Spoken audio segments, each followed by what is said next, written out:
TikTok fam, and hello everyone out there. We are actually now talking about something really cool. We're talking about IV therapies.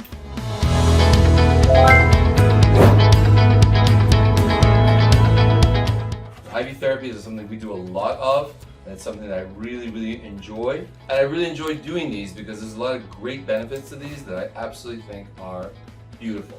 And for those of you guys who are considering IV therapies, I want to talk to you about first some of the advantages of them, what makes these kind of cool, and the second thing I'm going to talk about is some of the things you can actually use them for, or the ones that we have experience using them for.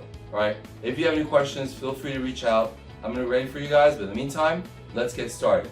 First, let's talk about why we do IV therapies in the first place. As we probably can already guess, IV therapies bypass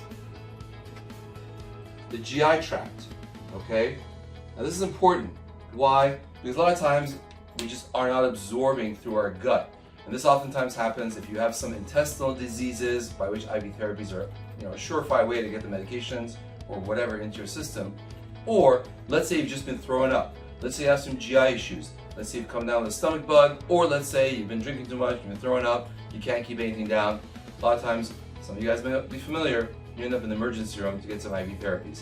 Bypassing the GI tract is one major benefit of even doing IV therapies. Pretty obvious.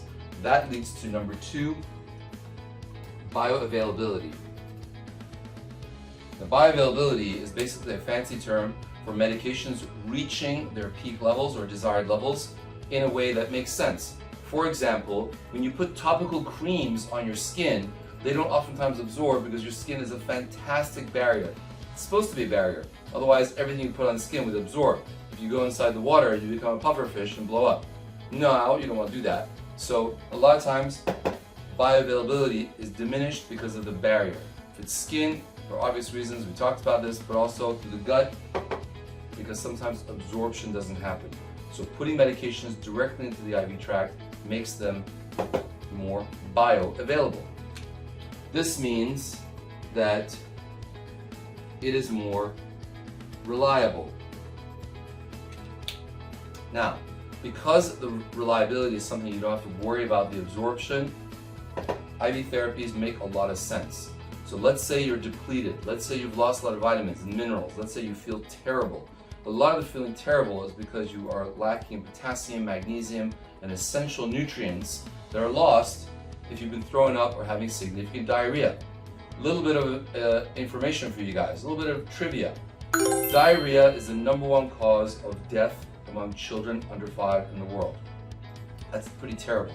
Getting stuff into kids, you would think would be pretty simple. And now they've worked on all these different oral rehydration fluids, which are not as good as IV therapies, but of course getting IVs into the third world is very difficult. Somebody has to deliver them, somebody has to administer them.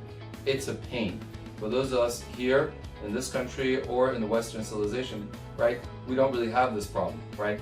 Now, in the third world, they're working on ways to mimic this with oral rehydration supplements. And I hope they get there, because God knows that's a lot of kids dying. Also, second trivia question.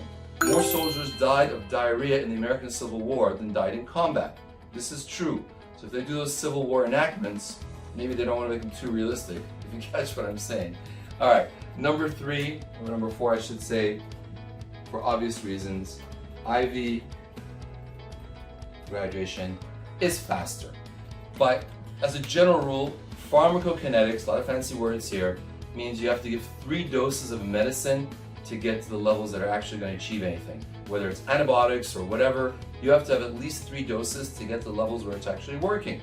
That means if you have a major infection and you're doing oral antibiotics, 3 doses may be too late. So serious infections oftentimes mean you're going to go to the hospital and get IV therapies to get a loading dose.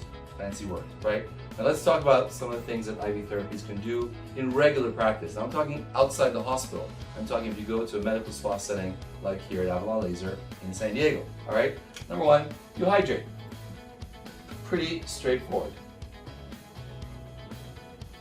Now hydrating isn't just fluids, it also includes replenishing nutrients. So that means nutrients that are lost get replenished. So a lot of times, if you're out there partying, getting sick, you've lost a lot of water, hydration is first, the replenishment of nutrients is second. One of the things that we love to do with IV therapies is immune boosting.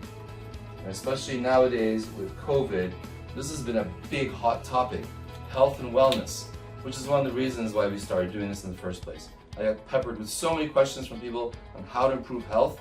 I basically made it my mission to try to disseminate health information as much as possible and cut through a lot of the clutter and garbage that's basically flooding the internet nowadays. So, immune boosting is one of the key benefits of IV hydration because you can actually deliver agents that can boost your immune system. A little bit too much for the scope of this video, but I'll talk about it in other videos later on. This is where I get really excited, okay? Sports. Any of you athletes out there who want to get a little bit of a leg up on the competition, you know there are certain nutrients that you can actually use to both boost your performance before the workout, before the competition, and also speed up recovery.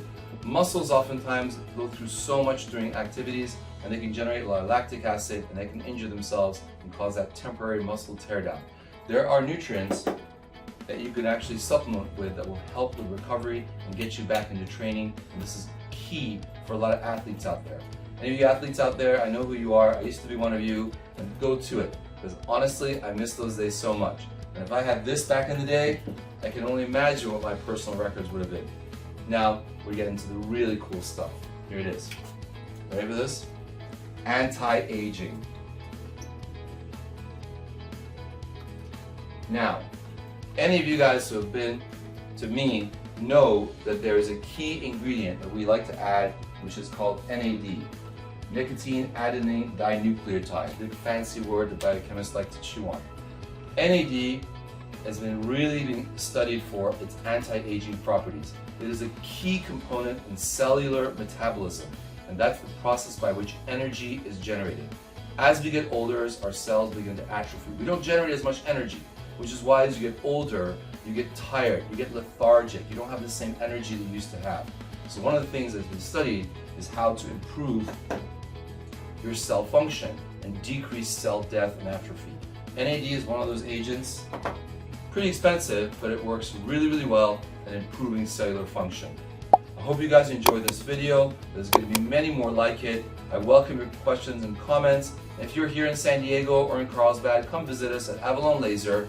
Thanks so much for watching.